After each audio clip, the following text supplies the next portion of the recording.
अपने ही शहर में बैठ के किसी होलसेलर से या किसी डीलर से, उनको पता ही नहीं होता है कि वो डीलर और वो होलसेलर उनसे कितने एक्स्ट्रा ले रहा है। अब प्रॉफिट के पैसे को आप कहाँ वापस इन्वेस्ट करेंगे, ये चीज का आपको ध्यान रखना है। इन्वेंट्री का ध्यान नहीं रखना, कपड़ा क्या बिक रहा है, कपड़ा क्या आ रहा है, वापस फुलफिल क्या करना है, इस चीज को मेंटेन नहीं करने की वजह से आप शाम को हिसाब किताब भी बराबर नहीं मिला पाते हैं। नमस्कार दोस्तों, मैं अजय अजमेरा फैशन सूरत से एक बार फिर से आप सभी का स्वागत करता हूं आपके अपने social media platform Ajmera fashion में। दोस्तों, आंकड़ों की अगर बात करूं तो लगभग 1,65,00,000 के करीब रिटेलर्स हैं पूरे हिंदुस्तान के अंदर, छोटे रिटेलर्स जो कपड़ा भी बेचते हैं और बाकी सब सामान भी बेचते हैं। लेकिन एक रिटेलर, एक छोटा दुकानदार क्या गलती करता है अपने बिजनेस के अंदर, अपनी दुकानदारी के अंदर, उन गलतियों पे आज हम चर्चा करेंगे। वो गलती आप ना करें, इसके लिए मैं ये 7 पॉइंट्स आपको बताने जा रहा हूं, जिनके ऊपर अगर आप थोड़ा सा ध्यान दे लेंगे तो आपकी दुकानदारी में 4 चांद लग जाएंगे। गलती नंबर 1, इन्वेंट्री मैनेजमेंट। सबसे पहली चीज, आप अगर कपड़े के दुकानदार हैं, मैं कपड़े की बात करूंगा क्योंकि मैं कपड़े के बिजनेस में पिछले 32 साल से जुड़ा हुआ हूं। कपड़ा बनने से लेकर के कंज्यूमर तक जो बीच के प्रोसेस होते हैं, सबके साथ मैंने अपनी जिंदगी को ये 32 साल जिया हूं सर। तो इसके लिए मुझे पता है, इसलिए मैं कपड़े की ही बात आपसे करने जा रहा हूं। पहली गलती जो आप लोग करते हैं वो है इन्वेंट्री का ध्यान नहीं रखना, इन्वेंट्री मैनेजमेंट नहीं करना। कपड़ा क्या बिक रहा है, कपड़ा क्या आ रहा है, वापस फुलफिल क्या करना है, इस चीज को मेंटेन नहीं करने की वजह से आप शाम को हिसाब किताब भी बराबर नहीं मिला पाते हैं, आपकी दिक्कतें बढ़ जाती है। दूसरे दिन वही चीज की डिमांड अगर आपका कस्टमर करेगा तो आप उसको दे नहीं पाएंगे। तो ये चीज सबसे पहले आपको मेंटेन करके रखनी चाहिए। इन्वेंट्री, क्या कपड़ा आज आपने लाए हैं और क्या कपड़ा आज आपके यहाँ बिका है, उस हिसाब से आप आने वाले नए दिन के लिए स्टॉक मेंटेन करके रखें। ये चीज अगर आप ध्यान रखेंगे तो आपकी दुकानदारी बढ़ने ही वाली है। दूसरा पॉइंट बताता हूं दोस्तों, आपकी परचेज सबसे सॉलिड होनी चाहिए, सबसे रिजनेबल रेट के अंदर होनी चाहिए, सही जगह से होनी चाहिए। इस चीज का अगर आप ध्यान रखते हैं, मैं देखता हूं कस्टमर, हमारे यहाँ जो कस्टमर आते हैं वो बातें जब मुझे बताते हैं, हर चीज मेरे साथ शेयर करते हैं, तो मुझे पता लगता है कि परचेज जब इन लोगों की होती है तो वो ध्यान ही नहीं रखते हैं अपने ही शहर में बैठ के किसी होलसेलर से या किसी डीलर से। उनको पता ही नहीं होता है कि वो डीलर और वो होलसेलर उनसे कितने एक्स्ट्रा ले रहा है, जो कि अगर वो थोड़ा सा अपने शहर से बाहर निकलने का प्रयास करे, उस मंडी में जाने का प्रयास करे जहां से कपड़ा बनता है, तो शायद वो बहुत अच्छा मार्जिन ले सकते हैं। अगर मार्जिन नहीं लेंगे, रिजनेबल रेट में बेचेंगे, तो एक कस्टमर का उनके यहाँ फुटफॉल जो है बहुत ज़बरदस्त बढ़ जाएगा। तो इस चीज़ का ज़रूर ध्यान रखें। आप जब आते हैं तो मुझे बताते हैं कि ये ज़रूरत पड़ती है तो हम जाके बगल वाले दुकानदार से भी ले आते हैं या वहाँ से भी ले लेते हैं, इधर से ले लेते हैं, किसी होलसेलर से ले लेते हैं अपने ही शहर में।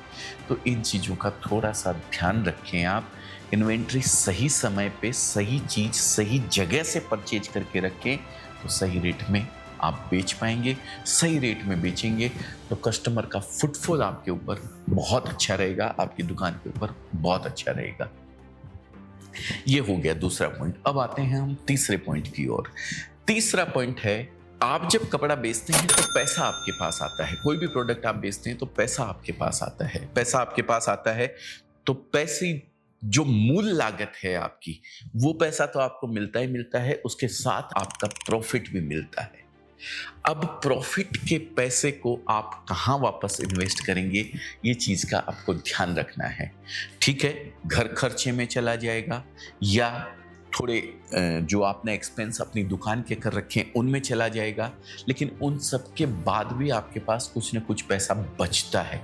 उस पैसे को आप कहीं इन्वेस्ट करते होंगे, शायद ऐसा आपने रूटीन बना रखा होगा, वो आपका अपना मैटर है। लेकिन उसी पैसे में से एक इमरजेंसी फंड आपको बना के रखना चाहिए अपनी दुकान के लिए। अपनी दुकान के लिए कभी कोई प्रोडक्ट आपको पैसा आप जब अर्जेंट में चाहिए होता है तो आपको वो प्रोडक्ट फिर मिलेगा नहीं, और वो चाहिए होता है तो फिर पेमेंट उसके लिए चाहिए ही चाहिए तुरंत की तुरंत, क्योंकि वो तो ला के रखना ही पड़ेगा। कुछ प्रोडक्ट ऐसे होते हैं जो इमीडिएट आपको खरीदने पड़ते हैं, इमीडिएट आपको उसका पैसा भी देना पड़ता है तुरंत की तुरंत, क्योंकि जब रिक्वायरमेंट है आइटम की उस समय अगर आप नहीं रखेंगे तो फिर कोई मतलब नहीं है उस प्रोडक्ट को मंगवाने से, उस प्रोडक्ट को अपने दुकान के ऊपर रखने से।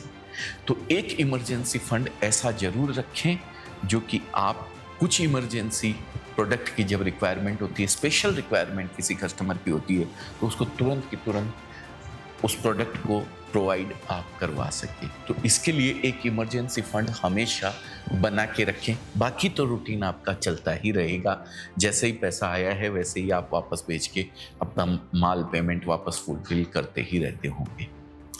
तो ये था मेरा तीसरा पॉइंट।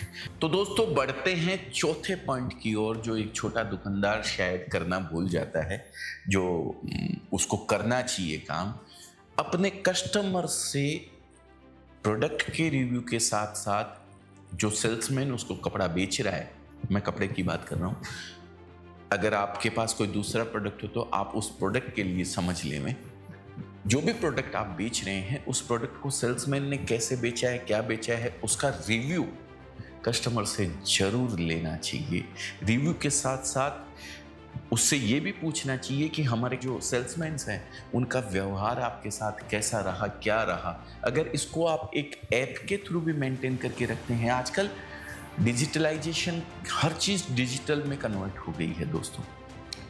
छोटी सी एक ऐप आप अपनी दुकान की, या एक छोटा सा वो बारकोड जिसको बोलते हैं, बारकोड या QR कोड लगा देते हैं दुकान के ऊपर। कस्टमर को बोलिए इसको स्कैन करेगा और हमें रिव्यू देगा, हमें कितने स्टार पॉइंट देने हैं, 5 स्टार, 10 स्टार या जो भी देने चाहते हैं उस तरीके के।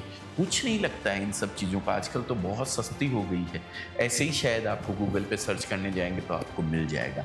तो गूगल रिव्यू पॉइंट आप बनवा लीजिए अपनी दुकान के, और वहाँ पे रिव्यू कस्टमर से ज़रूर दिलवाइए।